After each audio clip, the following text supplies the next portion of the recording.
Kunyari, halaga ng 1.5, minsan 24, hindi pumapit yung bata. So, ang ginagawa ko po, kinakausap ko na lang po yung mga customer po namin na, ma'am, baka pwede i-cash nyo na lang para babayaran ko na lang po kunyari sa mga bibig siya ng mga ganun. Oo, kasi mahirap hindi naman sila palagi may dalang Yes, correct. abono. Oo, ito, apektado rin to pag tumasan ng mga gasolina, di ba? Oo. Siyempre, papagas kayo. Apektado rin kayo. Talaga, ma-apekto po talaga lahat ng mga masama ko sa mga food delivery. So, Pero ikaw ba, Mel, sikat ka ba sa lugar niyo? paano ko tanong? Parang kasi Bakit, Dave? sarap na kausap eh. Dave, Ano po kasi ako, kumbaga sa Eh. nakakayaan po sa iyak ka? talaga nila ako dito. Ha?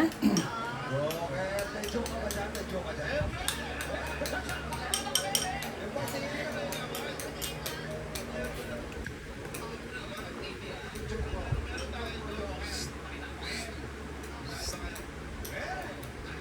Tampo ikaw? Ba't ba ikaw nagtatampo? Ha? Papa, lambingin mo si Jay. Nagtatampo si Jay de. Papa, lambingin mo. Lambingin mo kasi. Jesus! Ano talaga? Jesus naman. Sige, go, go.